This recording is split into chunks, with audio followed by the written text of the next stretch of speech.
लाभ ले रहे हैं।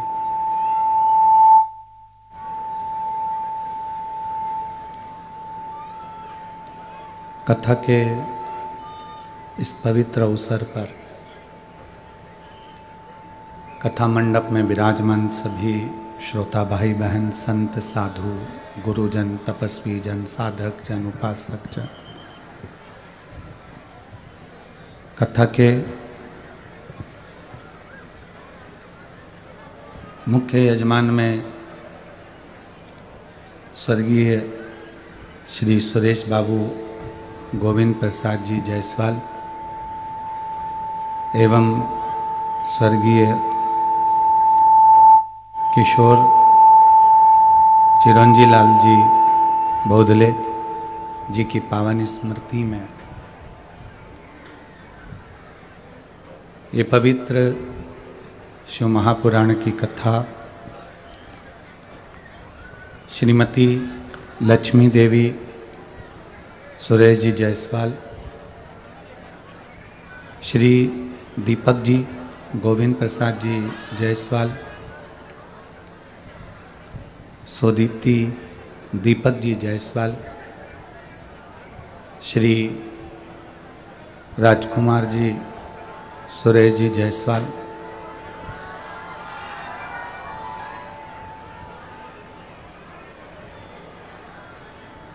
सौभाग्यवती श्रद्धा राजकुमार जी जायसवाल परिवार इस कथा के मुख्य यजमान का पद ग्रहण करे हैं।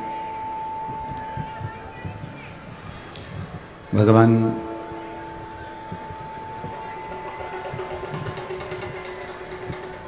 देवादिदेव महादेव, करुणा सागर, त्रिकालदर्शी, कैलाशी, अविनाशी। यहाँ भी आवाज़ नहीं आ रही है, बाहर पीछे की आवाज़ खोलिए, सब दूर की। भगवान शिव ओगरदानी, त्रिकालदर्शी, कैलाशी, अविनाशी, जो संपूर्ण विश्व का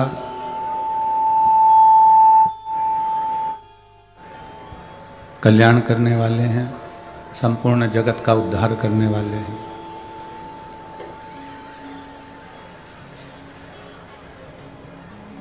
शरीर मिला मानव का, ये सब बंद पड़े, खड़े होके सुनो ना आशीष तुम। शरीर मिला, बंद पड़े सारे के सारे।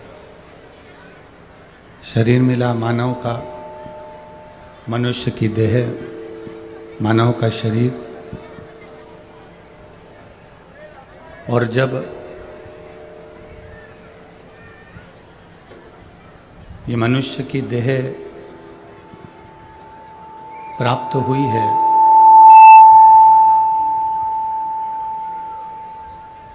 मानव का शरीर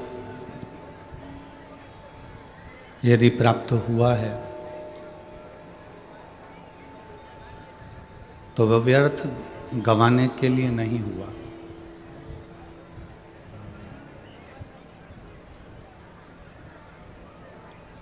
आप और हम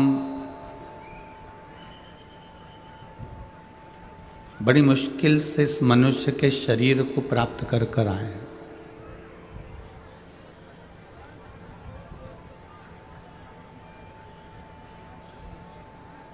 और ये मुश्किल से जो मानव का देह मिला है, ये मानव का शरीर मिला है,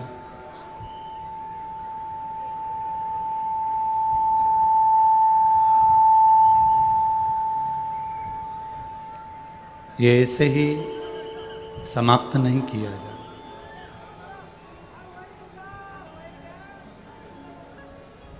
21,600 श्वास प्रतिदिन शरीर में से निकल रही है, रेगुलर चालू है।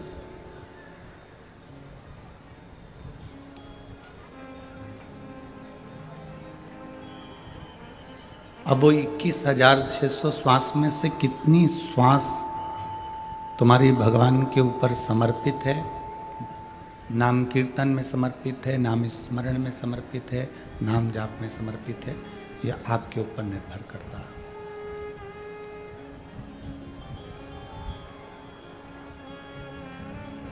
21,600 श्वास में से कितनी श्वास आप भगवान को दे रहे हो? 24 घंटे में से कितना समय आप परमात्मा को दे रहे हो?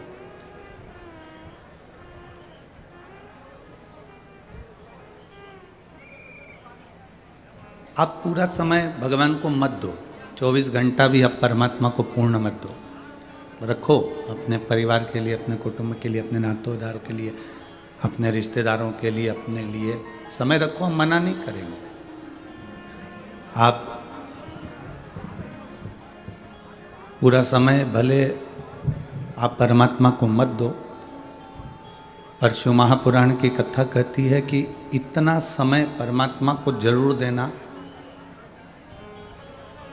जितना समय आप दुख की घड़ी में परमात्मा को अपने करीब में खड़ा देखना चाहते हो, उतना समय आप परमात्मा को जरूर दो।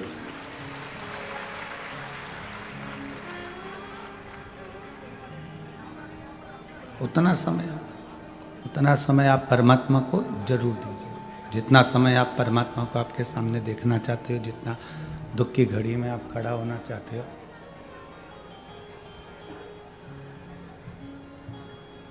जितना दुख की घड़ी में आप परमात्मा को अपने करीब में देखना चाहते हो, उतना समय आप अवश्य दीजिए।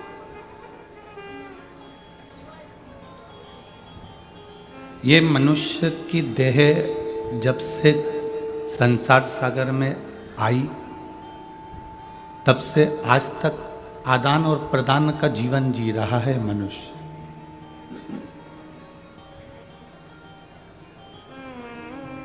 पहले का जो समय था, बहुत पहले, आप अपने पूर्वजों से स्मरण करिएगा या उनके भी पूर्वजों ने जो समय निकाला है, या अब अगर कोई बताने वाला नहीं हो तो किताबों में पढ़िएगा।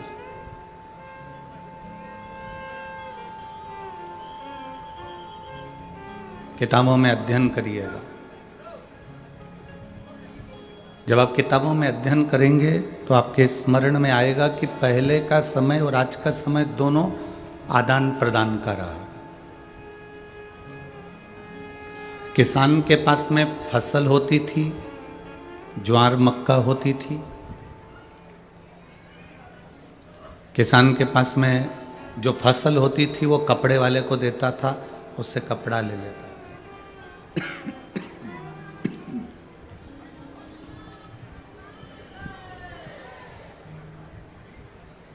किसान के पास जो फसल होती थी उससे वो कपड़ा ले लेता था। कपड़े वाला किसान से अनाज ले लेता था। किसी के पास में अगर कोई दूसरी वस्तु होती तो वो दूसरी वस्तु देकर दूसरी वस्तु प्राप्त कर लेता था। किसी लकड़ी के कारीगर के पास में लकड़ी होती थी तो वो लकड़ी का सामान बना देता था, लोहे वाले से लोहे का ले लेता था। ये शुरू से आदान प्रदान का क्रम चलता आया है, शुरू से आदान प्रदान चलता रहा है, वो निरंतर चलता रहा। फिर सामान का आदान प्रदान बंद हो गया, फिर कौड़ी आ गई, कौड़ी का आदान प्रदान हुआ। फिर दमड़ी आ गई, दमड़ी का आदान प्रदान हुआ। फिर सिक्का आ गया, सिक्का देने लगे, क्वाइन देने लगे, अशरफी देने लगे। सिक्का, अशरफी, क्वाइन बंद हुआ, फिर रुपया आ गया, रुपया देकर हम सामान लेने लगे। मतलब आज भी हम पैसा देते हैं तो कुछ लेते हैं। पहले अनाज देते थे तो कुछ लेते थे, सामान देते थे तो सामान के बदले सामान लेते थे। अभी कहीं कहीं पर आपने देखा होगा कि डलिया में बर्तन रख के कुछ महिलाएं आती हैं। आपके इधर आपने देखा कि नहीं देखा वो हमको नहीं मालूम, पर हमने तो देखा। डलिया में महिलाएं बर्तन लेकर आती हैं और उन बर्तन को तुम्हारे यहाँ से कपड़े लेती हैं और कपड़ा लेकर वो बर्तन उनको दे देती है। बोलो, आपने देखा है कि नहीं देखा? देखा है ना? मतलब ये आदान प्रदान है, इसी को आदान प्रदान कहा गया, इसी को आदान प्रदान का महत्व वर्णन किया गया, इसी को आदान प्रदान कहते हैं। तुमने कुछ दिया, सामने वाले ने कुछ दिया, फिर तुमने कुछ दिया, सामने वाले ने कुछ दिया, फिर तुमने कुछ दिया, सामने वाले ने फिर कुछ दिया। अब जैसे सांसारिक भाषा में आदान प्रदान चलता है, उसी तरह परमात्मा के यहाँ भी आदान प्रदान चलता है। आपने जितनी श्वास, आपने जितना समय भोलेनाथ को दिया है, उतना समय भोलेनाथ, उतनी श्वास भोलेनाथ आपकी दुख की घड़ी में आपके दरवाजे पर आकर दे देगा।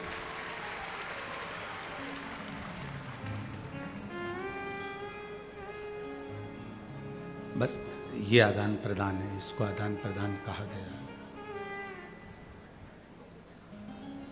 भगवान भोलेनाथ, इसी को आदान प्रदान कहते हैं।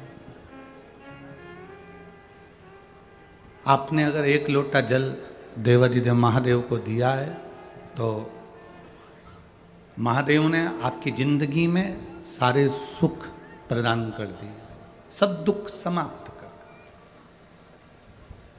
लोग कहते हैं कि गुरुजी एक लोटा जल सारी समस्या का हल है, ये एक लोटा जल ये सारी समस्या का हल है। तो एक लोटा जल चढ़ा देने पर उसका फल हमें मिलता क्यों है, क्यों प्राप्त होता? हमने देना सीखा, हमने प्रदान करना सीखा। हमने भोलेनाथ जी को एक लोटा जल दिया है, अब दिया हुआ कभी खाली तो जाएगा नहीं। हमने शिव जी को अगर एक लोटा जल समर्पित करा है, भोलेनाथ जी को एक लोटा जल दिया है, भगवान शंकर को एक लोटा जल अगर हमने समर्पित करा है, तो उसका फल हमारे खाते में।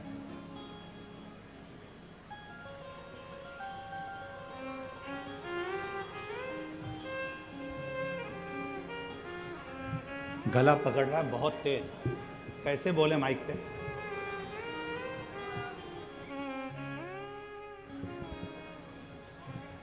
एक लोटा जल यदि हमने किसी को दिया है, एक लोटा जल यदि हम समर्पित करें तो उसका फल क्या मिलता है? हम कैसे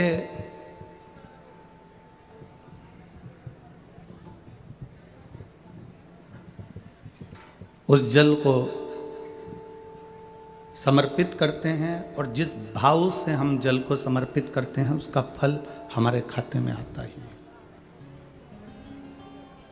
अब आप जितनी देर भगवान की अविरल भक्ति को धारण कर रहे हैं, आप जितनी देर भगवान की भक्ति को भज रहे हैं, स्मरण कर रहे हैं,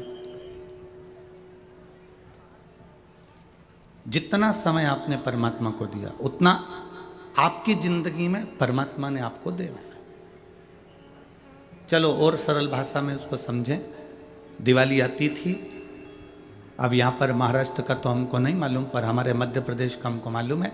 दीपावली पर हमारी माँ थाली में गुजिया, पपड़िया, सेव, नमकीन, मठरी सब रख कर दे देती है और कहती कि पड़ोस वाली काकी के यहाँ दिया। अब यहाँ महाराष्ट्र का तो नहीं मालूम, पर हमारे उधर का मैं मालूम है। हम ऐसे थाली में उसको ढककर पड़ोस वाली काकी के यहाँ, पड़ोस में जो रहता है उसको हम देकर आ जाते हैं।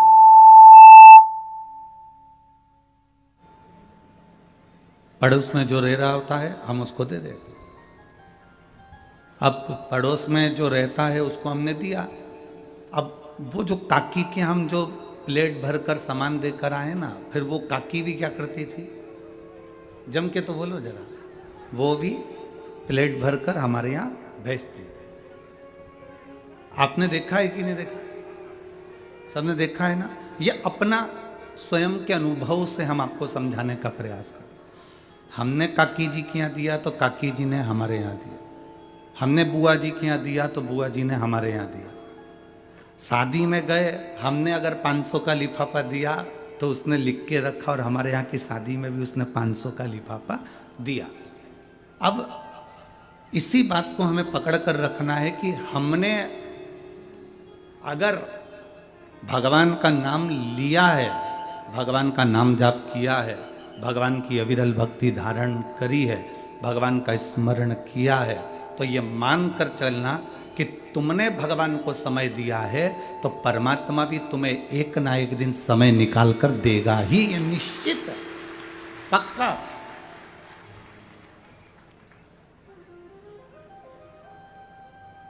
फिर उसमें कोई विषय चिंता का नहीं होता। हमारा तेरे मंदिर में आना मेरा काम है और मेरी बिगड़ी बनाना तेरा काम। तेरे मंदिर में मैं आ ही गया, मुझे दर्श दिखाना तेरा काम। ये उस पर निर्भर कर रहा है। अब इतनी धूप पड़ रही है, इतनी गर्मी पड़ रही है, आपको लगता होगा कभी कभी कि गुरुजी माइक वाले को इतना चिल्लाते हैं या माइक वाले को इतना गुस्सा करते हैं। आज आप तो अंदर बैठे हो, कभी बाहर से आ रहे होते ना तो देखना 2 से 3 किलोमीटर दूर गाड़ियां रोकी गई हैं और 3 किलोमीटर दूर से बुजुर्ग माता अपने बच्चों का जब हाथ पकड़कर पंडाल में आती हैं तो उनका दर्द देखा नहीं जाता। कम से कम कथा सुनने का कम से कम मौका तो मिल जाए। वो इतनी दूर चलकर आ रही है और उसको कथा भी सुनने को नहीं मिले तो फिर तो बेकार जीवन क्यों आए हम यहाँ पर, और क्यों लाखों रुपए फिर माइक वाला लेता है अगर व्यवस्था नहीं दे पाते तो। जरा देखो छोटे छोटे बच्चे 3-3 किलोमीटर दूर से ऐसे हाथ पकड़ पकड़ कर, बुजुर्ग जिसकी कमर दुख झुक रही है और वो चली रही है, केवल उसको एक ललकता है सियोर वाला महाराज के यहाँ पहुंच जाऊं, कथा सुनना है, मेरे को 5 मिनट बैठना। धूप नहीं देख रही, चलती हुई धूप, बाहर जितने बैठे हैं जरा देखो उनका नज़ारा, लोग रोडों के किनारे बैठे हुए हैं कि केवल कथा सुनना। अब लोगों को लगता है कि महाराज जी माइक वाले को चिल्ला देते हैं, क्रोध कर देते हैं। ये एक समझने वाली विषय है कि क्यों कर रहे हैं। हमारा क्या है, हम तो ये कथा बाँचेंगे और फिर गाड़ी में बैठेंगे और अपने चले जाएंगे, पर मूल है आपका त्याग, मूल है आपका परिश्रम।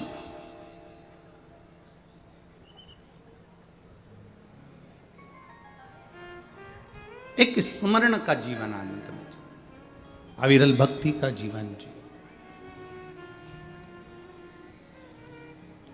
और तेरी कृपा बिना ना हिले एक भी अणु, लेते हैं श्वास तेरी कृपा से तनो तनो। हे गंगाधार मुक्ति द्वार ओंकार तू, भोले ओंकार तू, आयो शरण तिहार शंभो तार तार तू।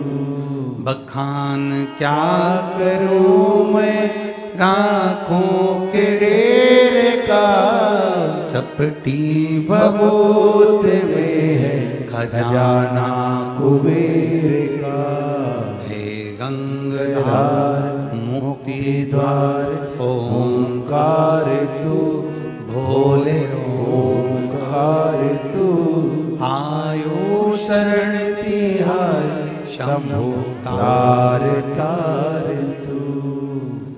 उसका भजन खाली नहीं जाएगा, उसका नाम जाप खाली नहीं जाएगा, उसका मंत्र जाप खाली नहीं जाएगा। आप जो जपे हो उसका फल मिलता जरूर। अब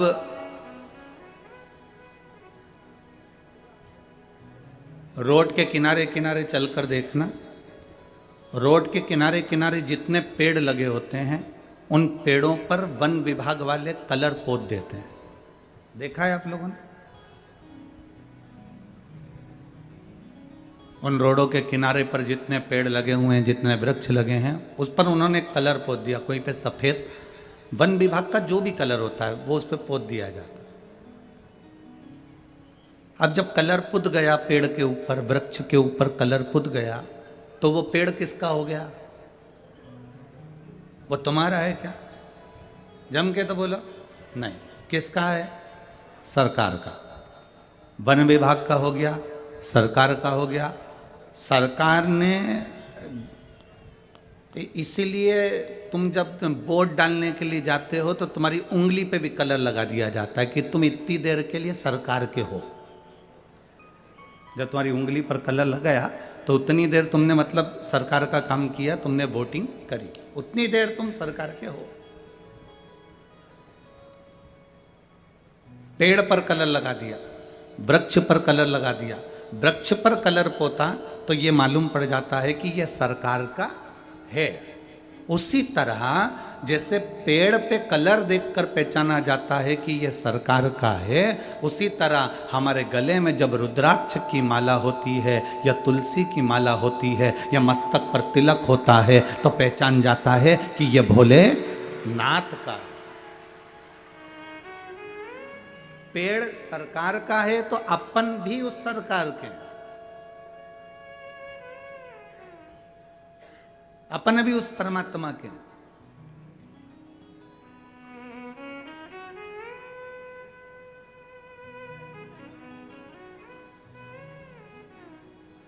और जब अपन स्वयं परमात्मा के हो गए तो शिव पुराण कहती है एक बार किसी का होकर देखो वो तुम्हारा होकर रहेगा।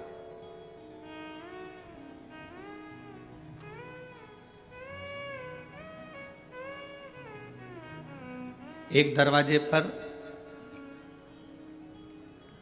4 बजे गाय को रोटी मिलती है। कितनी बजे है? 4 बजे। प्रैक्टिकल करना। सियोर वाला महाराज झूठ तो नहीं बोल रहा है, प्रैक्टिकल करते रहना चाहिए, प्रैक्टिकल करने में पीछे नहीं हटना। एक गाय माता को, गौ माता को 4 बजे दरवाजे पर रोटी मिलती है। गौ माता कहीं पर भी घूमती रहेगी पर 4 बजे वहां पर पहुंच जाएगी। आप लोगों ने देखा होगा, आपके यहाँ अगर 12:30 बजे रोटी मिलती है तो वो 12:30 बजे ही पहुंचेगी। 1 बजे रोटी मिलती है तो वो 1 बजे पहुंचेगी। 5 बजे रोटी मिलती है तो वो 5 बजे पहुंचेगी। ये गौ माता का नियम है, वो घड़ी नहीं बांधती, इसके बाद भी समय पर वो तुम्हारे दरवाजे पर खड़ी मिलती है। क्यों?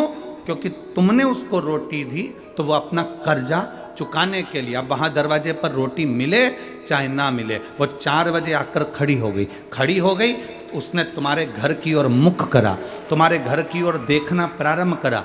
अब तुम समझ रहे हो कि वो 4 बजे उसको रोटी मिलती थी तो वो 4 बजे रोटी लेने के लिए आई है। ना ना ना, वो अपना कर्जा चुकाने के लिए आई है। 4 बजे आके वो तुम्हारे दरवाजे पर खड़ी हो जाती है। शास्त्र कहता है गौ माता का मुख जिस दरवाजे की ओर होता है और गौ माता दरवाजे की ओर खड़े होकर जितनी देर श्वास लेती है उतनी देर घर में जो नेगेटिवता रहती है, जो दुख, जो तकलीफ, जो कष्ट रहता है, गौ माता उसको श्वास के माध्यम से खींच लेती है।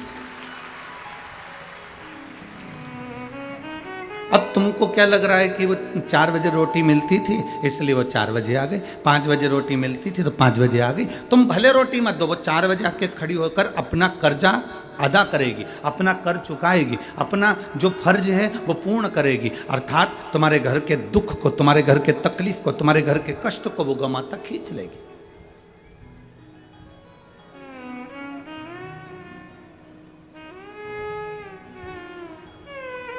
वो तुम्हारे दरवाजे से अपने आपके दुख को खींच कर ले जा रही है। वो आपके कष्ट को खींच कर ले जा रही है।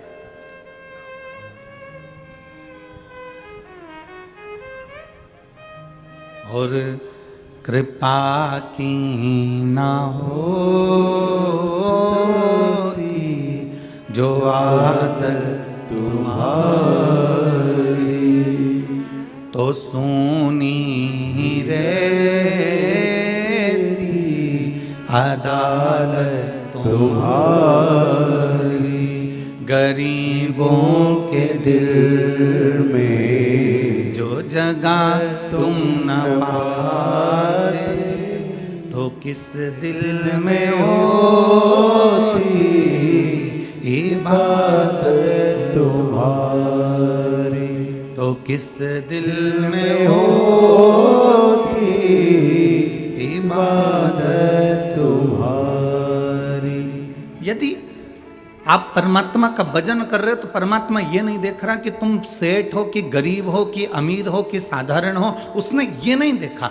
परमात्मा तो केवल ये देखता है कि तेरा मन कितना पवित्र है, तेरा दिल कितना पवित्र है, तेरा हृदय कितना पवित्र है।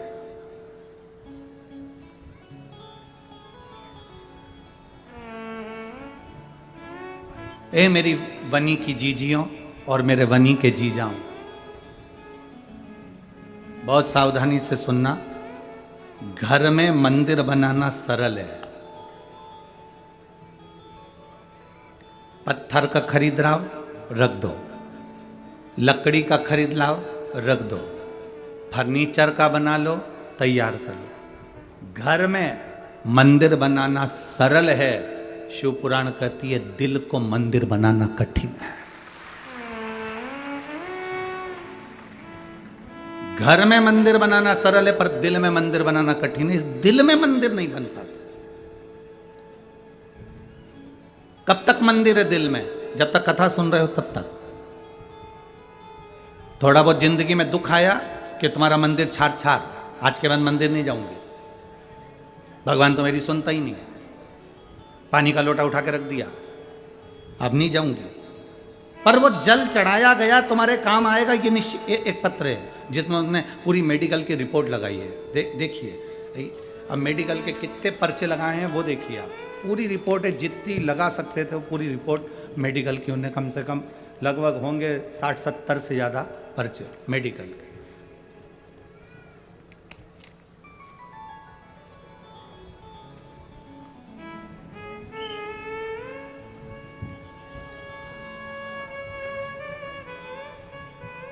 सो मनीषा प्रफुल्ल खंडालकर, निवासी मांडली, तहसील बरोरा, जिला चंद्रपुर।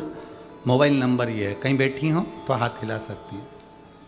आप ही हैं? ऐसा हाथ हिला दो एक बार। श्री शिवाय नमस्तुभ्यं। एक बार वापिस हाथ हिलाओ। सो मनीषा प्रफुल्ल खंडालकर, निवासी मांडली, तहसील बरोरा, जिला चंद्रपुर। मेरा मोबाइल नंबर ये है। मेरे पति की तबीयत अचानक खराब हो गई गुरुजी।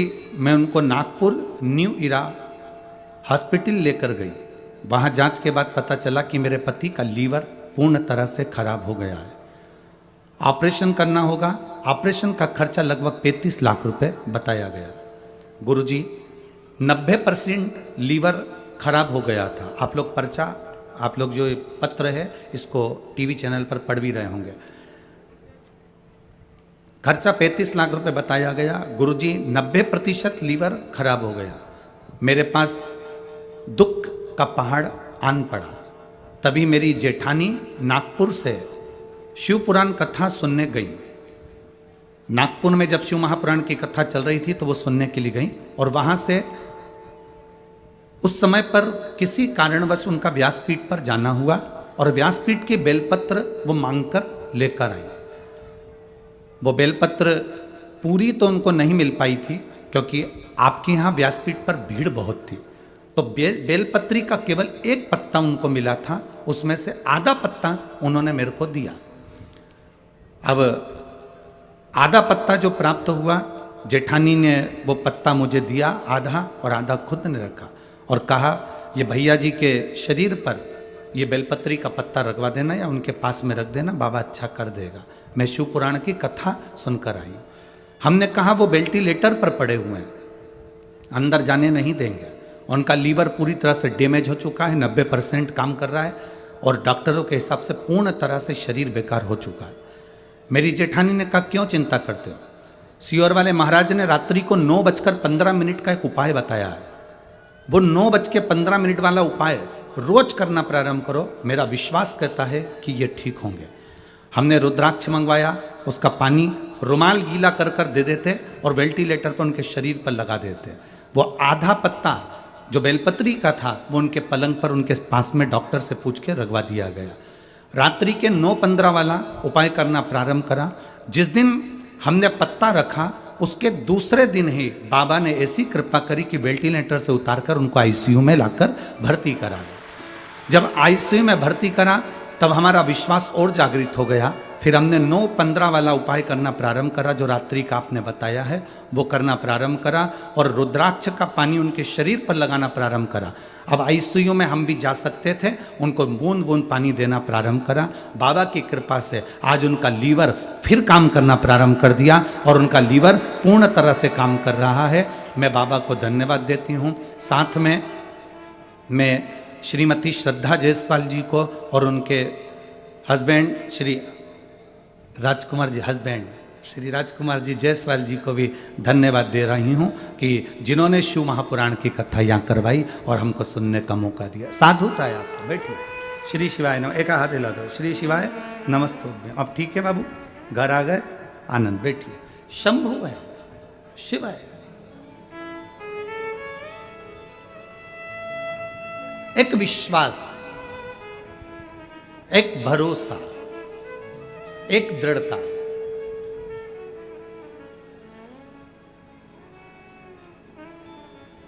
एक बात बताएं आप लोगों को, थोड़ा आज सुन के बड़ा वैसा लगेगा। कई जगह पर जब कोई बहुत सारे नेतागण जब लोग कथा करवाते हैं या कोई कथा का आयोजन करवाते हैं,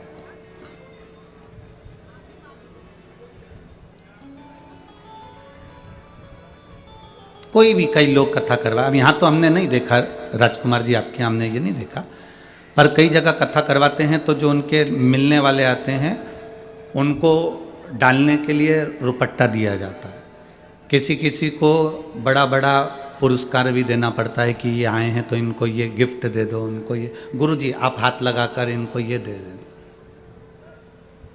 पर शिव महापुराण, ये आप कोई दूसरी पुराण कराओ ना, उसमें खूब गिफ्ट दो और खूब रुपट्टे उड़ा, पर शिव महापुराण का जो बेलपत्री से बड़ा कोई गिफ्ट नहीं हो सकता।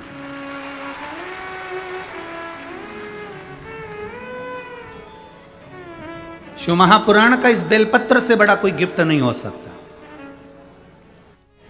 अगर आपके पास गीता प्रेस गोरखपुर की शिव महापुराण की पुस्तक हो, पोथी हो, पुराण हो, तो घर पर जाकर पढ़ना। उसके विद्येश्वर संहिता को पढ़िए, रुद्र संहिता को पढ़िए, उसके उमाखंड को पढ़िए। उसमें वर्णन करा, जब कौमार खंड को पढ़ो या उसमें आप चरित्र पढ़ेंगे तो उसमें वर्णन आता है कि जब तुमरुक्का और चंचुला देवी जब कथा पूर्ण सुन लेती है अपने पति बिंदुक के लिए और शंकर पार्वती उसके यजमान बनते हैं।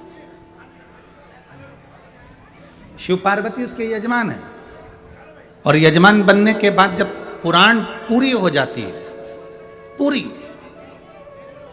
तो शंकर भगवान से तुमरुका जी कहते हैं कि इस पुराण के लिए आप कुछ कहेंगे नहीं?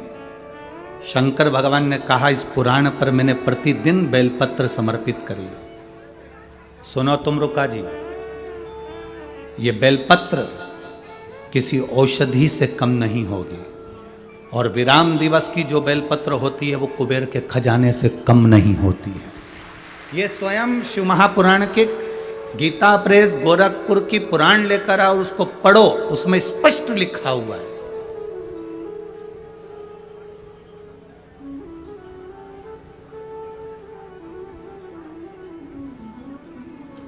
आज आपसे एक बात पूछना चाहेंगे, बहुत अच्छे से जवाब देना।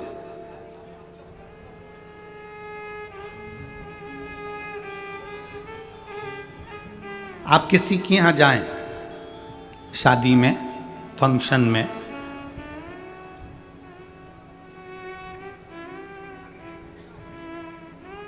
वो आपको साड़ी तो दे दे, सुंदर सुंदर कपड़े भी दे दे, और मीठी वाणी ना दे, अच्छे से बोले ना, सम्मान ना करे, सत्कार ना करे, तो तुम्हें साड़ी अच्छी लगेगी? जम के तो बोलो। नहीं। कपड़े अच्छे लगेंगे? नहीं। अगर वो साड़ी नहीं भी दे, कपड़े नहीं भी दे, और मिठास से भरी हुई वाणी प्रदान कर दे, तो तुम्हें कपड़े की भी जरूरत नहीं पड़ेगी और जेवर की भी जरूरत नहीं, केवल मीठी वाणी।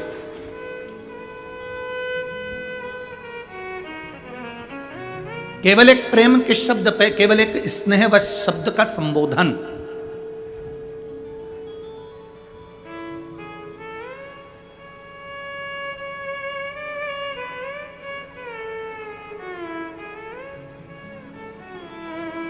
एक स्नेह बस शब्दों का संबोधन मूल है। हमको बड़ा अच्छा आज भी हमने देखा, कल भी हमने देखा, राजा भैया के हम वहाँ पर सुबह सुबह घूमने का क्रम कर रहे, तो घूम रहे थे, तो हम 2-1 दिन से देख रहे थे, वो श्रद्धा बेटी बाहर आती हैं, वो जीजी भाई, और वो काम वॉचमैन खड़े रहते हैं या चौकीदार खड़े रहते हैं, तो उनसे कह देती हैं अब तुम थक गए होगे, सो जाओ, बैठ जाओ थोड़ा, हम जग गए हैं, तुम सो जाओ, बैठ जाओ। एक स्नेह की वाणी, एक प्रेम की वाणी, एक वात्सल्यता की वाणी। मत दो दुनिया को, अगर तुम नहीं दे सकते, तुम करोड़ों का धन प्रदान नहीं कर सकते, मत करो। तुम भंडारा नहीं कर सकते, मत करो। तुम दुनिया को कम्बल कपड़ा नहीं दे सकते, मत दो, पर कम से कम मीठी वाणी तो बोलो। वाणी ऐसी बोलिए जो मन का आपक होए, पर आज के जमाने में वाणी ऐसी बोलिए जो जम के झगड़ा होए, पर उससे मत बोलिए जो तुमसे तगड़ा होए। तो वाणी तो मिठास से परिपूर्ण होना चाहिए, प्रेम की वाणी होना चाहिए। पर आज के जमाने में लोगों को वाणी बोलना आती कहाँ है। एक राजा ने एक महल बनाया, बड़ा सुंदर महल बनाया, और नगर के सेठ जी को बुलाया। नगर के सेठ जी को बुलाकर कहा कि महाराज मैंने, सेठ जी देखो मैंने महल बनाया, कैसा बना। सेठ जी ने महल देखा, बड़ा सुंदर महल है, बहुत सुंदर, बहुत सुंदर। सेठ जी ने कहा महाराज महल तो अच्छा बना लिया, पर महल का दरवाजा छोटा रख दिया। राजा ने कहा दरवाजे से क्या होना है। नहीं महाराज, दरवाजा छोटा रख दिया, जब तुम मरोगे तो तुम्हारी अर्थी कैसे निकलेगी। राजा को गुस्सा आ गया, मेरे तो महल का मुहूर्त और ये मेरी अर्थी निकाल रहा है। राजा ने दूतों को बुलाया, इसको बंद कर दो। उसको कारागार में बंद कर दिया। थोड़ी देर बाद उसकी पत्नी आ गई, महाराज मेरा पति आया था। राजा ने कहा तेरे पति को बोलने के लक्षण नहीं है क्या, कि इतना अच्छा महल बनाया, दरवाजा छोटा रख दिया। जब राजा तू मरेगा तो तेरी अर्थी कैसे निकलेगी। इतने में पत्नी बोली अब मेरे पति को क्या करना, अर्थी कैसे निकलेगी, राजा को काट काट के निकाल देंगे। अब तो राजा को चक्कर आने लगे, बताओ मेरी दशा बिगाड़। राजा ने दूतों को बुलाया, इसको ही बंद करो, उसको ही बंद कर दिया। थोड़ी देर बाद उसका बेटा आ गया। बेटे ने आकर कहा महाराज मेरे माता पिता आए थे। राजा ने कहा तेरे पिताजी को बोलने के लक्षण नहीं क्या, कि इतना अच्छा महल बनाया, दरवाजा छोटा रख दिया, जब तुम मरेगा तो तेरी अर्थी कैसे निकलेगी। और तेरी माँ में तो और बोलने के लक्षण नहीं है, इतना विचित्र बोलती है कि राजा की अर्थी निकालने की क्या जरूरत है, काट काट के टुकड़े करके निकाल देंगे। इतने में लड़का बोला महाराज मेरे ना तो बाप को बोलना आता है, ना मेरी माँ को बोलना आता है, उनको क्या करना, अर्थी कैसे निकालेंगे, राजा को अंदर ही जला देंगे।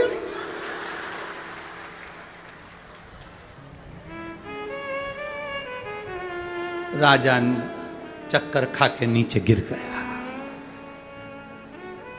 इतने में उनके गुप्तचर ने कहा जिसके खानदान में मीठा बोलने की आदत नहीं, वो कभी जिंदगी में मीठा नहीं बोल सकता। ये बहुत बड़ी क्वालिटी होती है। मनुष्य बोलना तो सीख जाता है, पर आखिरी तक भी ये नहीं सीख पाता कि बोलना कैसे है, शब्दों का संबोधन कैसा हो।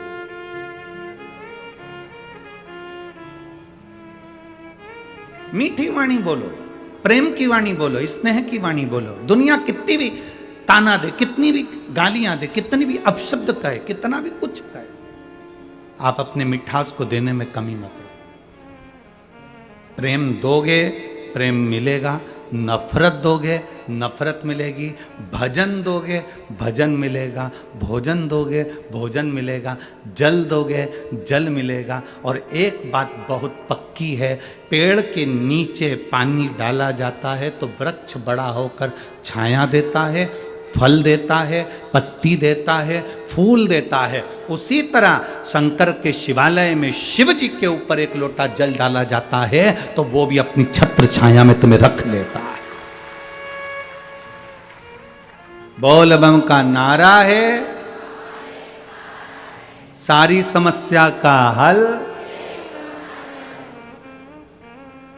वो भी तुमको रख लेता।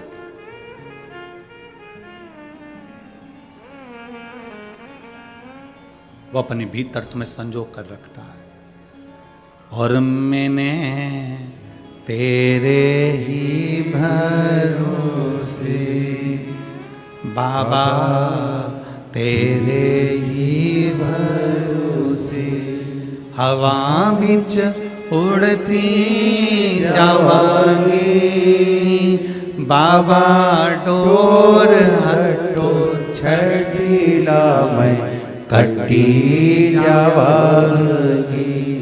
भोले मैं तेरी पतंग, बाबा मैं तेरी पतंग, हवा बिच उड़ती जावांगी।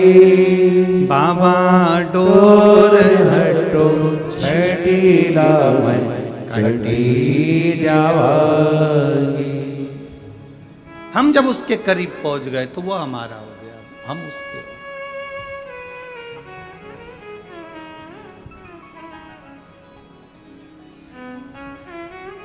इस कलिकाल में, संसार सागर में राम नाम, कृष्ण नाम, शिव नाम, भगवान का नाम तुम जिसको जप रहे हो वो एक आनंद की अनुभूति कराने वाला।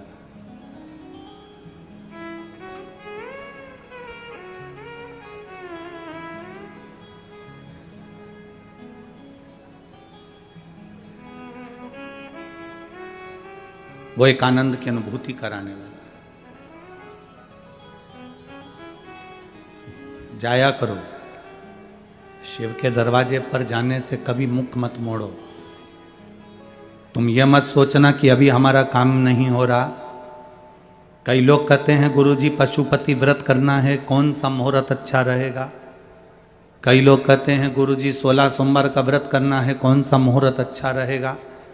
कई लोग कहते हैं गुरुजी सोमवार का व्रत प्रारंभ करना है, कौन सा मुहूर्त अच्छा रहेगा। कोई कहता है मुझे शंकर जी के मंदिर जाना प्रारंभ करना है, कौन सा मुहूर्त अच्छा रहेगा। शिव महापुराण की कथा में वर्णन किया गया कि शंकर के मंदिर में, शंकर के ग्रह में, शंकर के मंदिर शिवालय में, देवालय में, शिव पुराण में, शंकर की स्तुति में, शंकर के अनुमोदन में, शंकर के भजन में मुहूर्त नहीं देखा जाता, क्योंकि शंकर काल अधिपति महाकाल है। उसने समय बनाया है तो वो मुहूर्त खुद बनाता। सारी पुराण, जितनी पुराण होती है उसमें मुहूर्त देखा जाता है। रामायण बिठाना है मुहूर्त देखना पड़ेगा, भागवत बिठाना है मुहूर्त देखना पड़ेगा। शिव महापुराण बिठाने के लिए कोई मुहूर्त नहीं देखा जाता।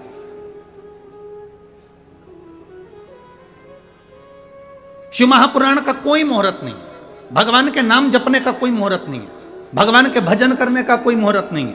और हम तो यहां तक कहेंगे, अगर तुम दुकान चालू कर रहे हो, फैक्ट्री चालू कर रहे हो, कोई काम कर रहे हो, तो ये मत सोचना 2 महीने बाद मुहूर्त आएगा, 4 महीने बाद मुहूर्त आएगा। ना ना ना, शंकर का नाम लो और चालू करो, वो मुहूर्त तुम्हारे लिए श्रेष्ठ हो। विलंब नहीं करना है हमें देरी नहीं करना, हमें तो तुरंत भगवान का नाम लेना है, शंकर का नाम स्मरण करना है। बोल बम का नारा है, भाई भगवान का नाम लेकर, शंकर का नाम लेकर, विश्वनाथ का नाम लेकर, सोमेश्वर का नाम लेकर हमें वो कार्य पूर्ण कर दे। हम मुहूर्त का इंतजार क्यों करें?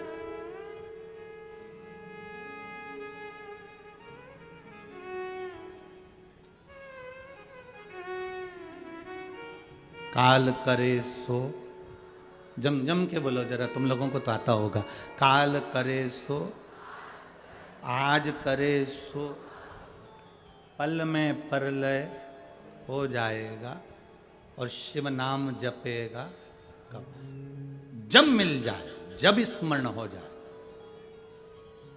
लोग कहते हैं गुरुजी हम 7 दिन की कथा नहीं सुन पाए। हम कहते हैं आखिरी की तो सुन रहे हो ना।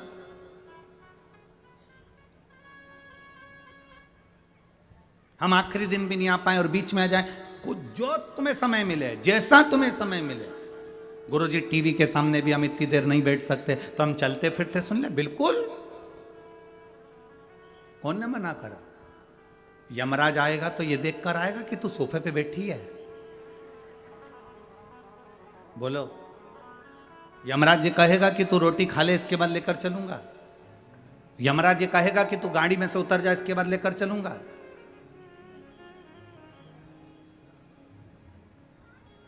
मृत्यु का कोई समय नहीं, मृत्यु का कोई ठिकाना नहीं और मृत्यु का कोई समय नहीं है। हमें इंदौर की एक घटना ध्यान में आती है, बहुत पहले की, अभी के नहीं है, कम से कम हो गए 15 से 16 साल से ऊपर, बल्कि जब वहाँ पर एक वो मॉल बना था, पहला मॉल इंदौर में बना था, वो ट्रेजर आइलैंड करके कोई एक पहला मॉल बना था। और पहला मॉल बना था और उस मॉल के पास सामने गाड़ी खड़ी हुई थी और महिला का जो पति था वो मॉल में गया था, महिला अंदर बैठी हुई मोबाइल चला रही थी और एसी में बैठी हुई थी, कांच बंद था, इधर का भी कांच बंद, इधर का भी कांच बंद, इधर का भी कांच बंद, सब बंद। वो मोबाइल चला रही थी। दो बैल कोई दूसरे चौराहे पर लड़े थे, उसका एक बैल दौड़ता दौड़ता आया और गाड़ी के कांच में से सींग को महिला के पेट में मार दिया और उसी समय उसके प्राण छूट गए। मौत 7 ताले में भी बंद हो जाओ तो भी आना निश्चित है। मृत्यु का कोई स्थान नहीं होता, मौत का कोई स्थान नहीं होता कि तुम सोफे पर बैठे हो तो मौत नहीं आएगी, या तुम यहां बैठे हो या वहां बैठे हो मौत नहीं आएगी ना। मृत्यु का कोई स्थान नहीं होता। जन्म मरण परण 3 उस भोलेनाथ के हाथ में है। बस इतना जरूर है कि तुमने अगर भगवान के नाम का गुणगान किया है, भगवान की भक्ति करी है, तो यह पक्का है कि तुम्हें भोगना नहीं पड़ेगा, उस परमात्मा की शरणागति तुम्हें तुरंत प्राप्त हो जाएगी, भोगना नहीं।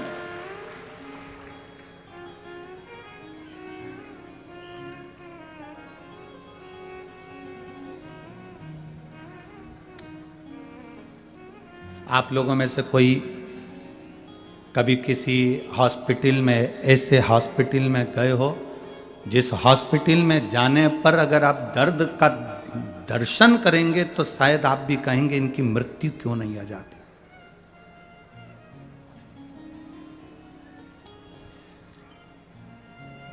गोरखपुर का कैंसर हॉस्पिटल का स्मरण में आता है। फिर एक बार चेन्नई के भी कैंसर हॉस्पिटल का स्मरण आता है। वहां जो कैंसर का मरीज होता है वो इतना दर्द भोगता है कि वो भगवान से रोज की प्रार्थना करता है कि प्राण छूट जाए, मौत नहीं आती। इतना तकलीफ उसके जीवन में होता है, इतना कष्ट होता है।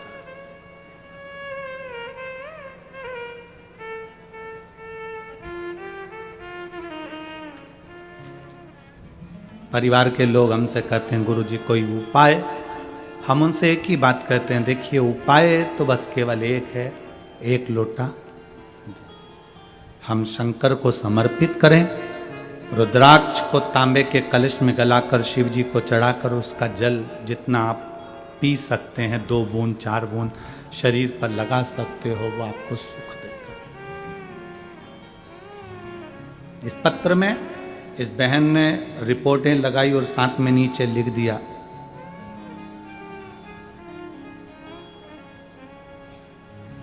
मैंने मेरे पति की जांच की पूरी फाइल पत्र में लगा दी है, जिसमें डॉक्टर के हिसाब से रिपोर्ट नॉर्मल है।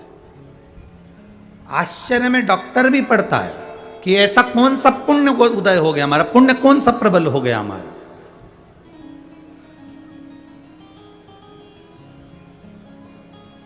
ये जरूरी नहीं कि दुख आएगा तब आप लोटा लेकर भगवान के मंदिर जाएंगे, तकलीफ आएगी तब आप भगवान के मंदिर जाएंगे ना। शिव महापुराण की कथा कहती अपने घर के बच्चों की आदत बना दीजिए।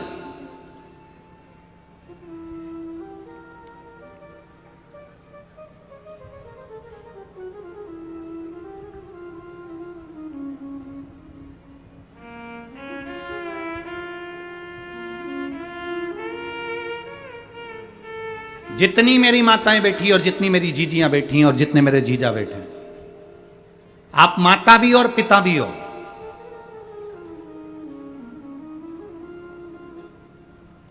माता किसको कहते हैं? केवल बच्चे को जन्म देने वाली, केवल बच्चे को पाल पोस कर बड़ा करने वाली, केवल बच्चे को स्तनपान कराने वाली, केवल बच्चे को भोजन कराने वाली, केवल बच्चे को कपड़े पहनाने वाली, इसको क्या माता कह देंगे? नहीं। शिव महापुराण की कथा कहती है माता पार्वती से सीखना। माता पार्वती को माता कहते हैं। माता का मतलब होता है निर्माता। माता का मतलब होता है निर्माता। निर्माता से मतलब है अपने बच्चे का ऐसा निर्माण करो, अपने बच्चे को ऐसा संस्कार बना दो, अपने बच्चे का ऐसा निर्माण कर दो कि तुम्हारे बच्चे को पलट कर देखना ना पड़े।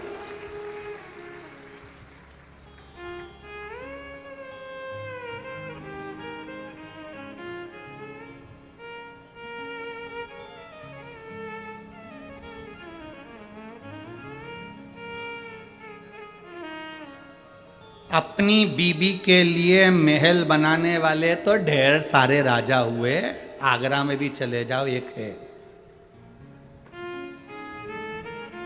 ठीक है। अपनी बीबी के लिए महल बनाने वाले ढेर सारे राजा होंगे, पर अपनी मां के लिए स्वराज वापिस लाने वाला तो केवल एक छत्रपति शिवाजी ही था।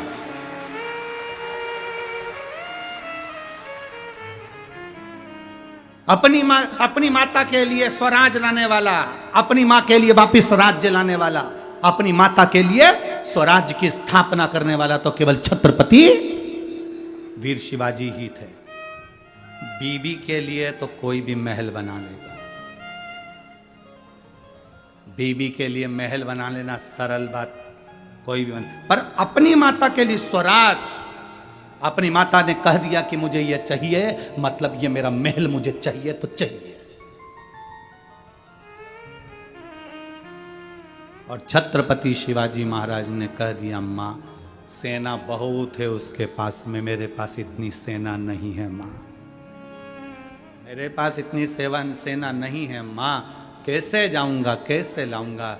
जीजाबाई कहती है तू रुक मैं जाती हूं। छत्रपति शिवाजी ने कहा मां अब तू मत जाना। जीजाबाई हाथ पकड़कर वीर शिवाजी को बाल्यावस्था से, बचपन में जब वीर शिवाजी केवल 3 साल के थे,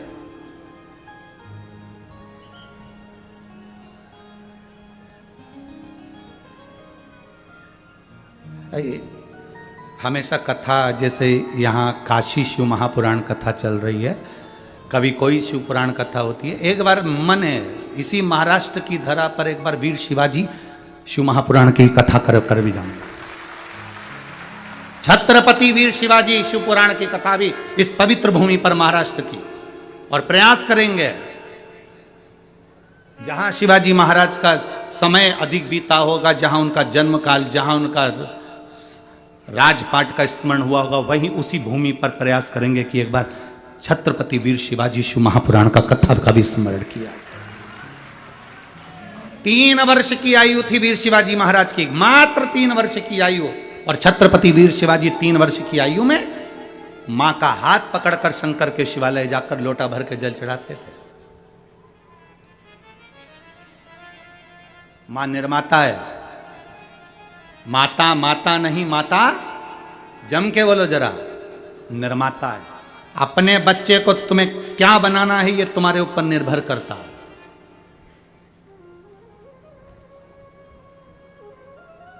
वो पहले सर्कस में शेर आते थे, तुमने देखे? अरे बोलो तो जम के, ऐसा बड़ा बड़ा पिंजरा चलता था, उसमें शेर आते थे और शेर फिर करतब दिखाते थे। अब सर्कस में शेर आते हैं? नहीं। क्यों नहीं आते? भारत सरकार ने उस पर बैन लगाया, वन विभाग ने उस पर बैन लगाया कि सर्कस में शेर नहीं होना चाहिए, इन शेरों को छुड़वाओ जंगल में। जितने सर्कस के शेर थे उनको जंगल में छुड़ाया गया, उनके गले में एक सिम डाली गई, कैमरा लगाया गया। जितने जंगल में शेर छोड़े गए थे, कुछ दिन बाद वो सारे के सारे शेर मर गए। पता लगाया इन शेरों को किसने मारा, मालूम पड़ा कुत्तों ने मार दिया। शेर को किसने मारा? कुत्तों ने। अरे कैसी बेवकूफ जैसी बात करते हो। वन विभाग अधिकारियों ने कहा कुत्ता क्या शेर को मारेगा? तब वन विभाग वालों ने कहा कुत्तों ने शेर को इसलिए मारा क्योंकि शेर पिंजरे में रहता रहता रहता रहता, वहीं खाता, वहीं पीता, वहीं पड़ा रहता, तो शिकार करना बंद कर दिया तो और कुत्तों ने उसका शिकार कर लिया। ये केवल शेर और वन विभाग की कथा नहीं, अपनी कथा है। अपनी औलाद को पिंजरे का शेर मत बनाओ कि घर में चाउमीन ने, रोटी ने, टुकड़ा ने, मेरा बेटा मेरा बेटा मेरा बेटा मेरा बेटा मेरा बेटा, गाड़ी दे दूंगी, बंगला दे दूंगी, मोटरसाइकिल दे दूंगी, ये दे दूंगी, वो दे दूंगी, चेन दे दूंगी, अंगूठी दे दूंगी, ये दे दूंगी, वो दे दूंगी। बेटे को लगाकर दुकान दे दी, काम दे दिया, धंधा दे दिया, बिजनेस दे दिया, सब बेटे को दे दिया। बेटा एक बार शिकार करने के लिए नहीं गया, एक बार कमाने के लिए आगे नहीं बढ़ा, एक बार उसकी जिंदगी में दुख नहीं आया, दुख नहीं आया, ठोकर नहीं खाई, तो वो आगे बढ़ नहीं पाया। फिर मालूम पड़े कई दोस्त मिल गए, उन दोस्तों ने अपने चुंगल में फंसाया, तुम बूढ़े हो गए, और उन दोस्तों ने उसको चुंगल में फंसाकर पूरा एक बार शेयर मार्केट में बिठाया और डब्बा गोल कर दिया। अब रो रहा है, मैं क्या कमाऊं, मैं तो बड़ा दुखी हो गया। महाराज जी पत्रिका देखकर बता दो, मेरी जिंदगी में सुख कमाएगा। महाराज क्या करे पत्रिका का, तुमने अपने बेटे को केवल पिंजरे का शेर बनाया था। अगर आप अपने बेटे से कह दो मेरी दौलत मत देखना, मेरा धन मत देखना, मैं नहीं दे सकती, मेरा मन पड़ेगा मैं उसको दूंगी, इसलिए मेरा निवेदन है तू अपनी कमाई करना खुद चालू कर। जब वो जंगल का शेर बनेगा, शिकार करना प्रारंभ करेगा, जब वो जंगल का शेर बनेगा, कमाई करना प्रारंभ करेगा, जब वो जंगल का शेर बनेगा, ठोकरें खाएगा, लोगों से जाकर भिड़ेगा, तब जाकर कुछ कमा कर लाएगा, तो उसको कमाई का भी अंश मालूम पड़ेगा कि 1 रुपए की कीमत क्या होती है। उसको धन की कीमत मालूम पड़ेगी कि धन की कीमत क्या होती है। लगी लगाई दुकान दे देना, व्यापार दे देना, धन दे देना, संपदा दे देना, बंगला दे देना, गाड़ी दे देना, ना ना ना ना ना।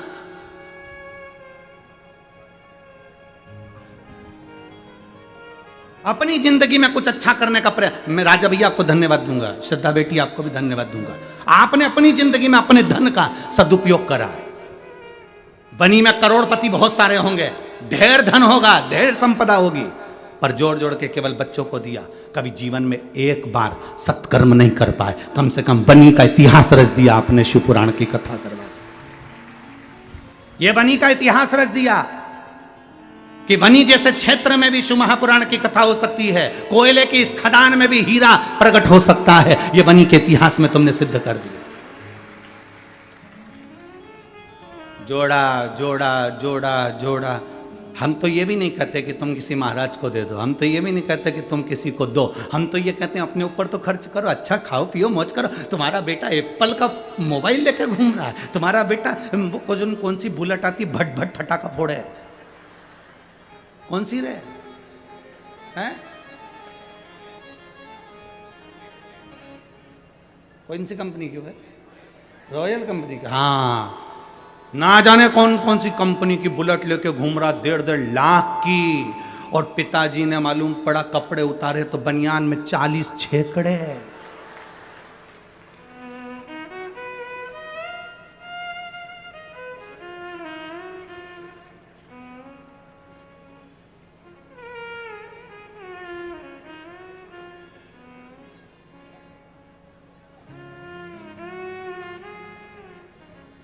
मेरे महादेव को देखकर जीना प्रारंभ करो। मेरे शंकर भगवान की जिंदगी बड़ी विचित्र जिंदगी थी, बहुत मस्त जीते थे।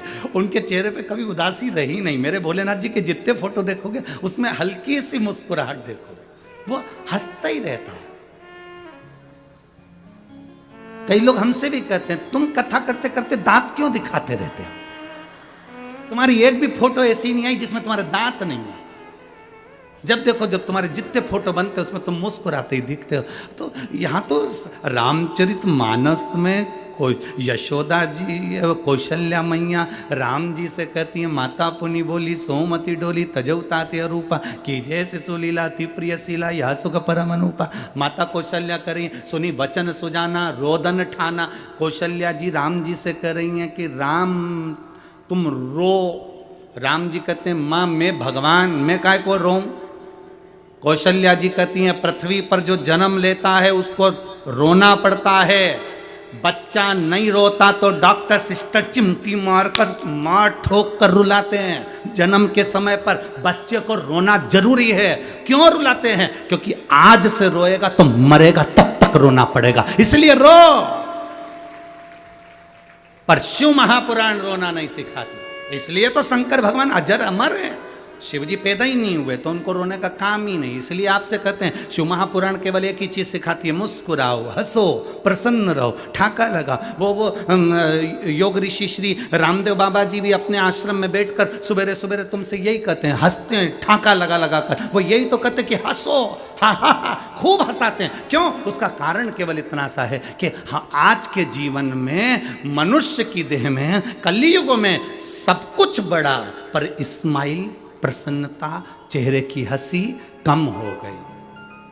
और ये स्माइल, ये प्रसन्नता, ये हंसी केवल मनुष्य को मिली है। कभी मछली को हंसते हुए देखा है? छिपकली को, काकरोच को, चूहा कभी मुस्कुराते देखा है? गधे को हंसते हुए देखा है? सांप को मुस्कुराते देखा है? शेर को हंसते देखा है? नहीं। ये मुस्कुराहट, ये हंसी केवल मनुष्य को दी गई है। ये गॉड गिफ्ट है, इसलिए मुस्कुराते रहो, प्रसन्न। ये मुस्कुराहट तुम्हारे चेहरे पर। मुसद्दी लाल जैसे ऐसे बैठ गए, किसी ने मार ठोक के, ऐसे बैठे जैसे किसी ने दो चार धर के बिठाया। कथा में जा रही है, चुपचाप बैठना, दोस्त पकड़ के चुपचाप बैठो, ऐसे।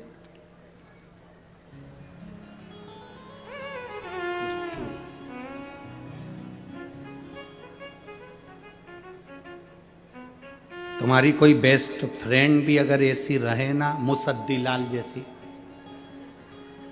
तो तुम ऐसी बेस्ट फ्रेंड से तो वो क्या कहते हैं, ब्रेकअप कर लो। ऐसी बेस्ट फ्रेंड किस काम की जो मुस्कुराए नहीं तुम्हारी? है? क्या करे? सबसे बड़ा आभूषण है चेहरे का। तुम कितने भी अच्छे कपड़े पहन लो, अगर तुम्हारे चेहरे पर मुस्कुराहट नहीं है तो कोई मतलब की नहीं है। कई लोग शादी में हमने देखा है, अब तो हम इतनी शादियों में नहीं जा पाते, पर पहले हम लोग जब शादी में जाते थे तो देखते थे लोग कोट पैंट सब पहन के आते, वीआईपी बन के आते, उनके चेहरे पर रत्ती भर मुस्कुराहट नहीं होती। गुलदस्ता जरूर देते, पर चेहरे का गुलदस्ता तो था ही। क्या मतलब? बड़े बड़े ऑफिसरों को हमने देखा है, बड़े बड़े ओहदे पर बैठते हैं, बड़े बड़े मिनिस्टर, मंत्री, कोई कलेक्टर ऑफिसर, कोई बड़े बड़े बहुत सरकारी नौकरी के बड़े बड़े ऑफिसर देखो, उनके चेहरे पर कभी स्माइल नहीं रहती, वो हंसते ही नहीं है। हमने एक बार पूछ लिया क्यों नहीं हंसते, तो क्या गुरुजी हंसो तो फंसो।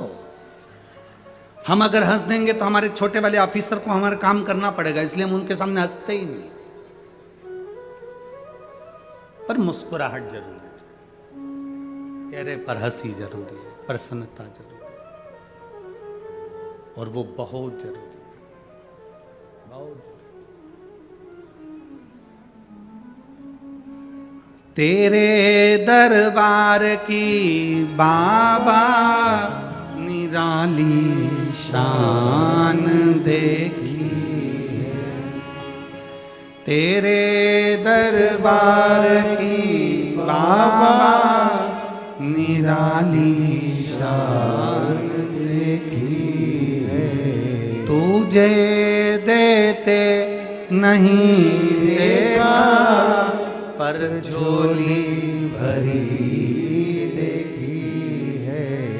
तुझे देते नहीं देगा, पर झोली भरी देखी है। मुख दुनिया मोड़ेगी, बाबा तू मुखड़ाना मोड़े। मुख दुनिया मोड़ेगी, बाबा तू मुखड़ाना मोड़े। मैनू लगी परीतीन, बाबा तू है वेना।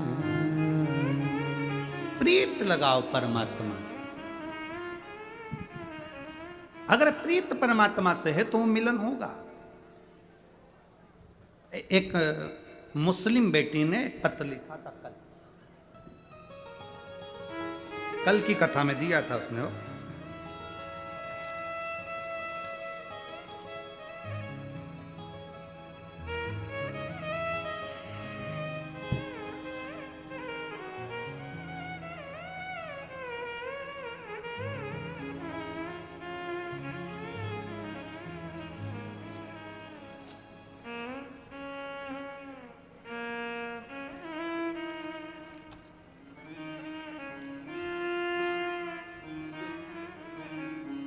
कल की कथा में आया था। वो बेटी यहां है कि नहीं?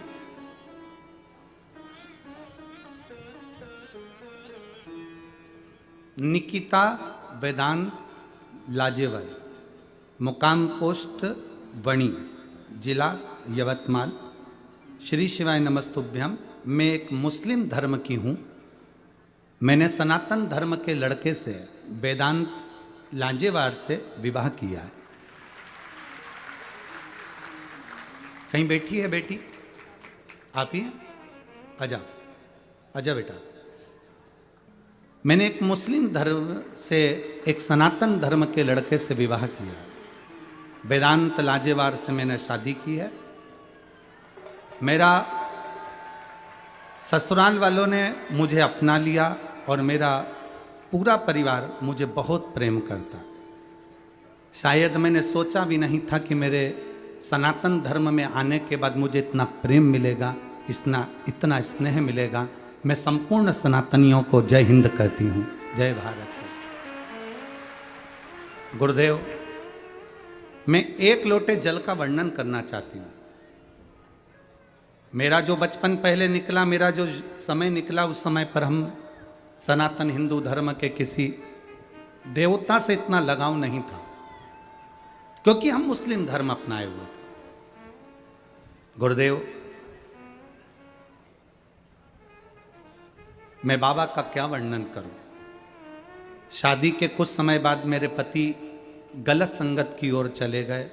तब मेरा और उनका झगड़ा होता था कि आप और हमारा विवाह हुआ है, हम और आप गलत संगत की ओर चले गए। ये देखते देखते मेरे पड़ोस में एक काकू रहती हैं। उन काकू ने मुझसे कहा, बेटा तू भले पूर्व में मुस्लिम धर्म में रही हो, पर तू अब सनातन धर्म में आ गई है, तो तू एक काम कर।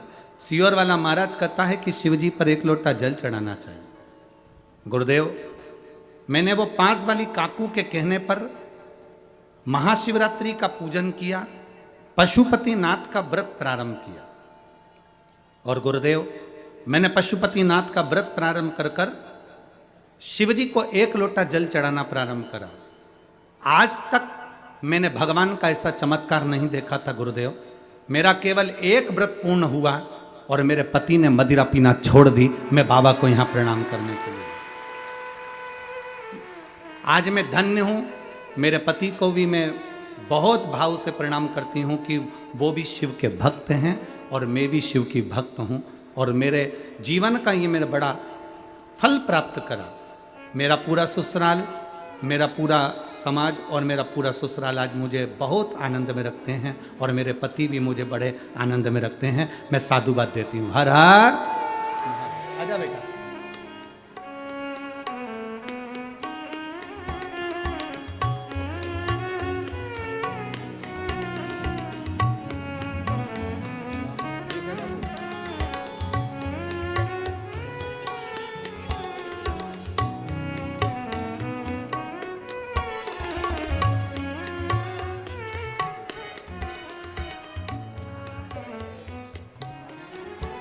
शिव तत्व है।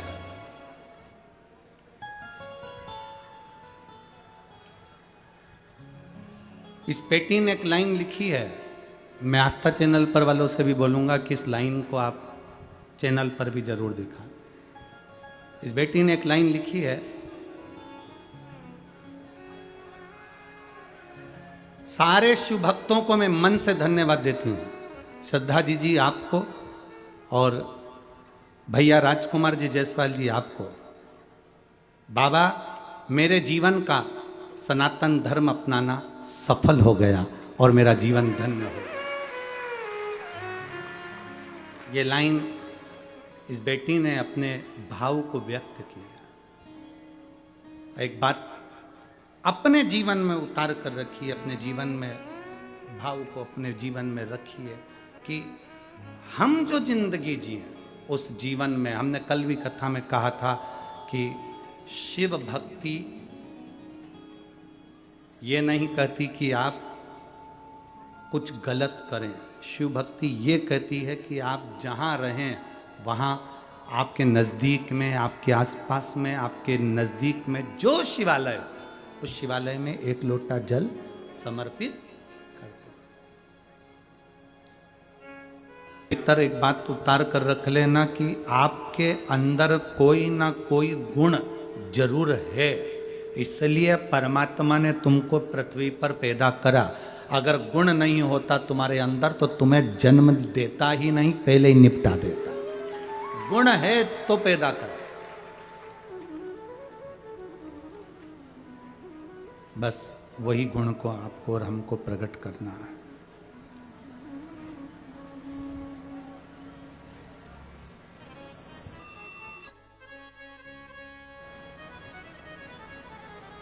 ऐसा कोई जन्म ही नहीं लिया जो व्यर्थ हो। एक कथा आपके अंदर उतार के रखना, जो हमने पहले कही आज फिर कह रहे हैं। जितनी माताएं यहाँ बैठी है वो अपने सोने वाले कमरे में, जिसमें वो सोती हैं, विश्राम करती हैं, उस कमरे के अंदर फालतू का अटाला नहीं रखती हैं, कबाड़ा नहीं रखती हैं, बेकार सामान नहीं रखती हैं।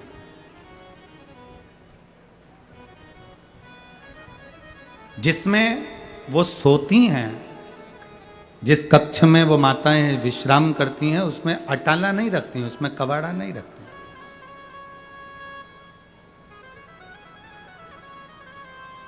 उसमें वो व्यर्थ चीजें नहीं रखती हैं।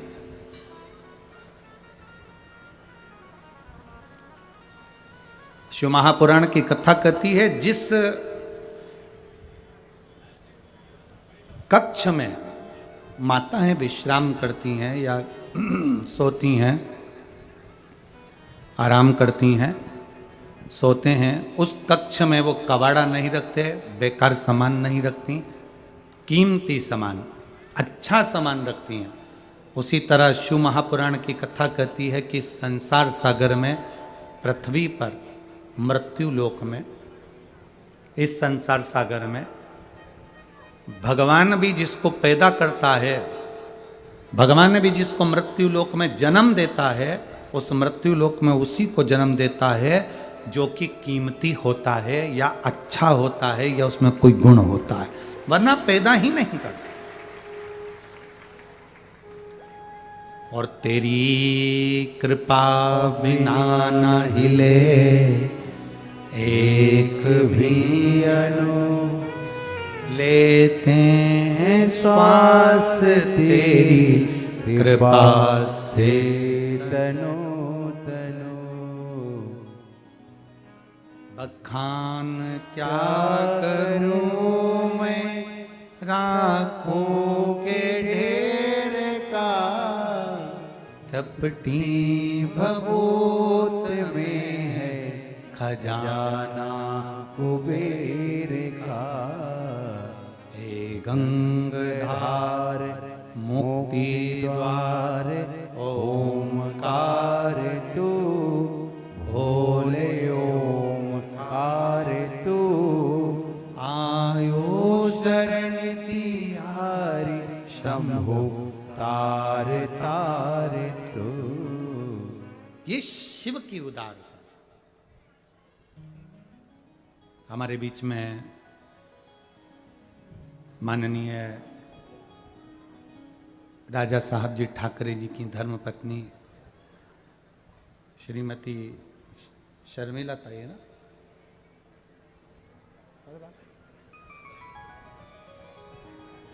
शर्मिला ताई आई ना, श्रीमती शर्मिला ताई ठाकरे जी आई हैं। एक बार जोरदार ताली बजाकर स्वागत, वंदन, अभिनंदन।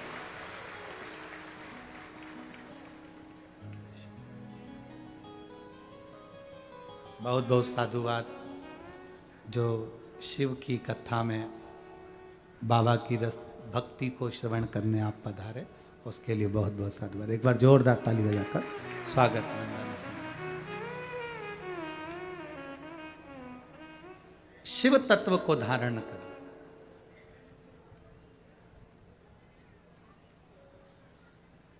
और जब तक शिव तत्व भीतर नहीं आएगा तब तक जीवन का कोई सुख नहीं है हमारा।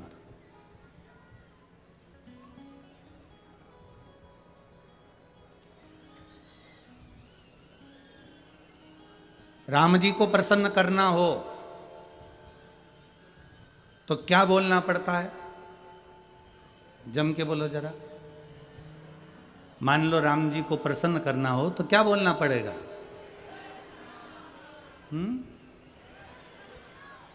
जय श्री राम बोलेंगे तो राम जी प्रसन्न हो जाएंगे?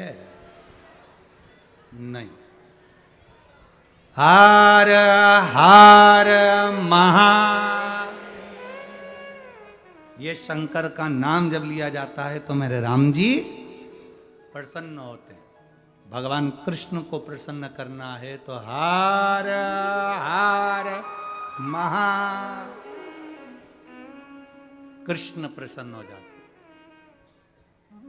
जीजाबाई ने 3 वर्ष के छत्रपति वीर शिवाजी को सिखा दिया था, जिस शब्द से राम प्रसन्न होते हैं, जिस शब्द से कृष्ण प्रसन्न होते हैं, वो शब्द तेरी जिह्वा पर आना चाहिए। और वीर शिवाजी भी जब जाते थे तो एक ही शब्द का नाद करते थे, हार हार महादेव। एक शब्द का संबोधन, वो भी बाल्यावस्था में उनकी जिह्वा पर आ गया। हनुमान जी को प्रसन्न करना है तो जय हनुमान बोलोगे क्या? जय श्री राम बोलना पड़ेगा तो हनुमान प्रसन्न होंगे।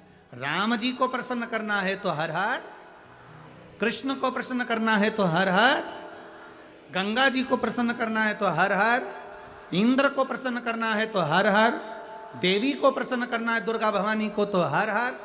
यहां जितना 33 कोटि देवी देवताओं को प्रसन्न करने का एक ही लक्ष्य है, वो है शिव का नाम, भगवान शंकर का नाम।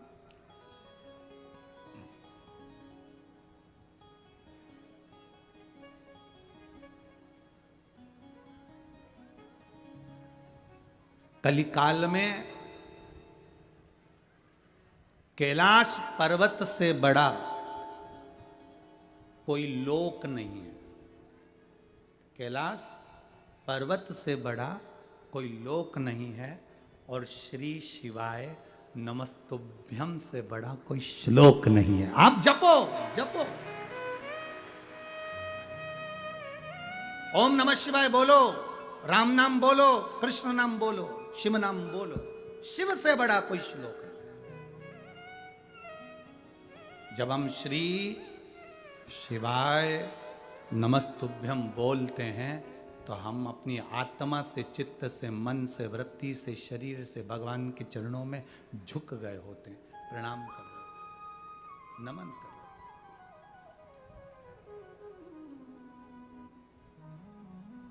अपने घर में सुबह सुबह कम से कम 2-4 मिनट, 1-1.5 मिनट तो बोल लिया करो, या मोबाइल में भी लगा लिया करो, श्री शिवा नमस्तुभ्यम, श्री शिवाय नमस्तुभ्यम, श्री शिवाय नमस्तुभ्यम, श्री शिवाय नमस्तुभ्यम।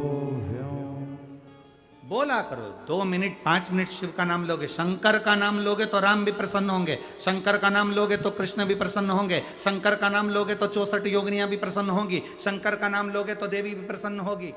मानधाता जी का चरित्र आता है राम वंश के अंतर्गत, सूर्य वंश के अंतर्गत।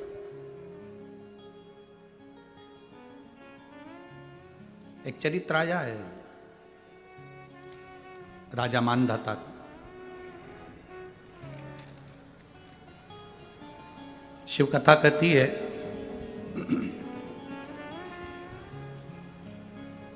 सूर्यवंश के अंतर्गत एक बड़ा सुंदर चरित्र का वर्णन किया गया। भगवान राम के पूर्वज थे मानदाता जी, जो तप करने के लिए वन क्षेत्र में गए, पर्वतों पर गए और बहुत हजारों वर्ष तक उन्होंने तप किया, तप करा, पर भगवान के दर्शन नहीं हुए, ना कोई वर प्राप्त हुआ उनको।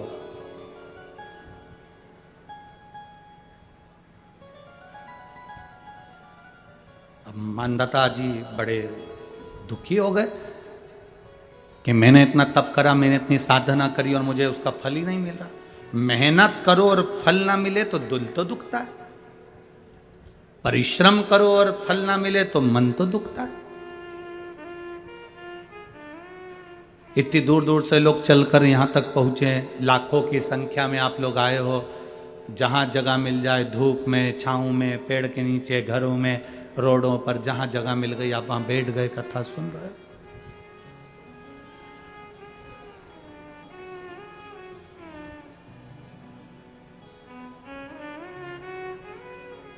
और जितने भी आए हो ना, खाली हाथ नहीं आए हो, तुम्हारे साथ में कोई बैग, कोई मोबाइल, कोई पर्स, कुछ ना कुछ है।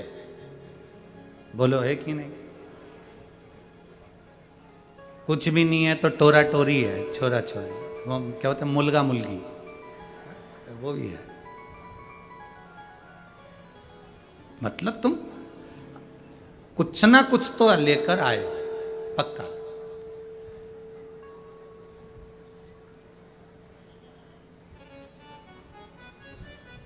अब लोग कहते हैं कि मुट्ठी बांधे आया जग में हाथ पसारे जाएगा।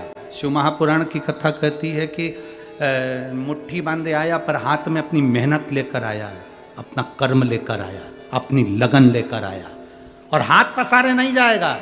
शिव महापुराण की कथा कहती है जो उसने पुण्य करा, कथा सुनी, भजन किया, किसी भूखे को भोजन कराया, किसी प्यासे को पानी पिलाया, किसी की दवाई का खर्चा उठाया, किसी विद्यार्थी को अच्छा एजुकेशन दिलाया, उसने जो पुण्य कमाया है वो साथ में लेकर जाएगा, वो छूटेगा नहीं, वो छूटने वाला नहीं है। हमारा अच्छा कर्म हमारे साथ में जाएगा, वो कर्म हमारा छूटने वाला नहीं। कुछ लेकर आए हो, कुछ लेकर जाओगे। यहां पर तुम मोबाइल लेकर आए या अपना कोई सामान लेकर आए हो, वापिस लेकर जाओगे, पर केवल सामान नहीं जाएगा। तुम जहाँ बैठे हो वहाँ की रज, वहाँ की धूल, वहाँ का कण, वहाँ का कंकर तुम्हारे शरीर में चिपक कर, तुम्हारे बैग में लगकर, तुम्हारे सामान में लगकर वो तुम्हारे घर तक जाएगा। एक पुण्य हमारे साथ में जाता है। मानदाता जी ने तप करा, साधना करी, पर भगवान प्रसन्न नहीं हुए।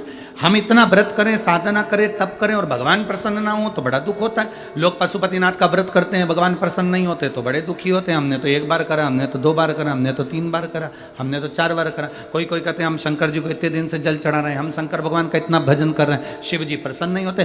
तुम तप करो, तुम भजन करो, तुम स्मरण करो, तुम्हारा कर्म है करना, करते जाओ, सुनेगा। एक पत्र आया देखिए,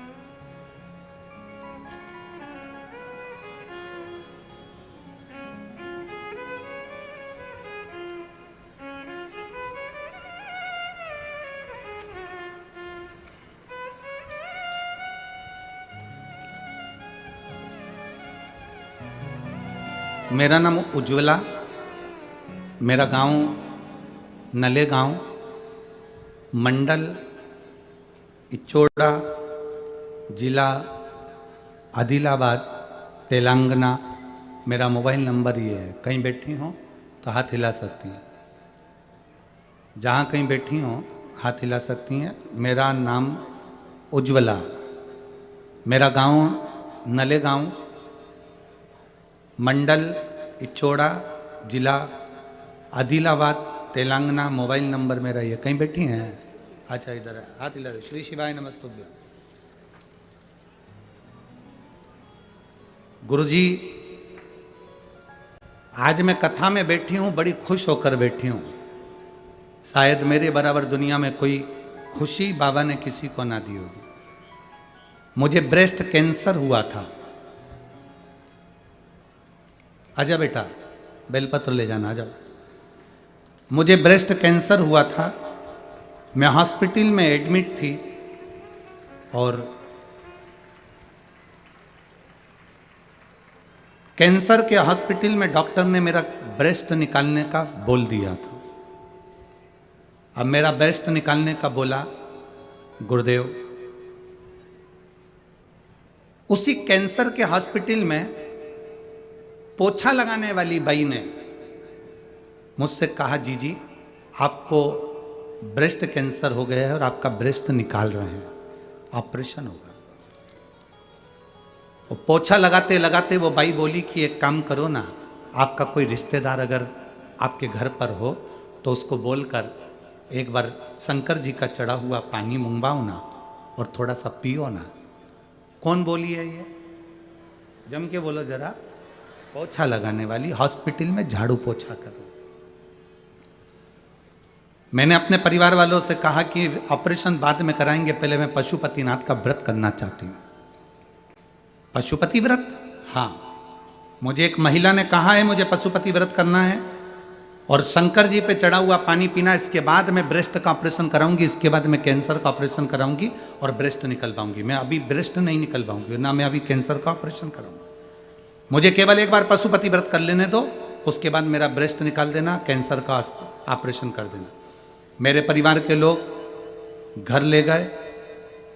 मैंने उसी बीमारी में भगवान शंकर के 5 पशुपति व्रत करे, शिव जी पे चढ़ा हुआ जल पिया, बाबा का बेलपत्र खाया।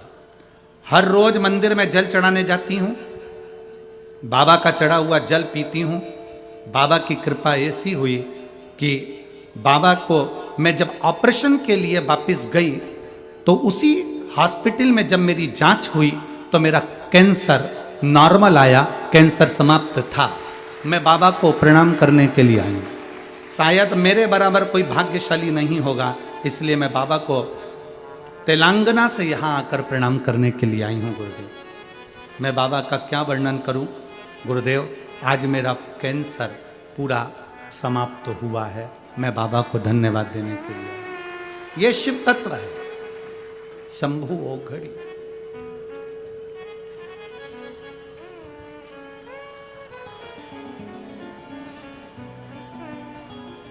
और खाली ना जाता कोई दर से तुम्हारे, खाली ना जाता कोई दर से तुम्हारे, मैं भी खड़ी हूँ नन्हे बार पसारे, अपने हृदय से लगा लो, गिरा जा रहा हो, उठा लो। तरह से ठीक है। अपने दर से अब तो न डारो, ये जा रहे हो, उठा लो।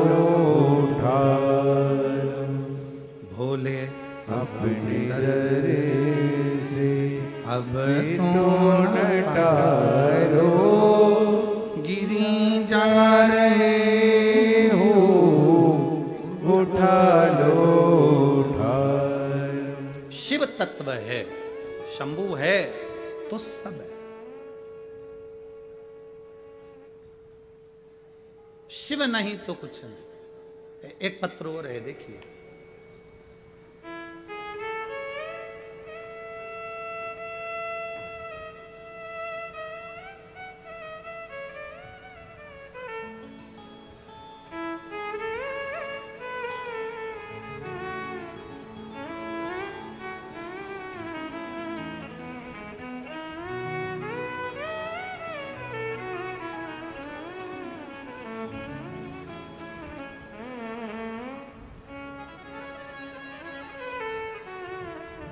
मैं सो पूजा रमेश गिरोले,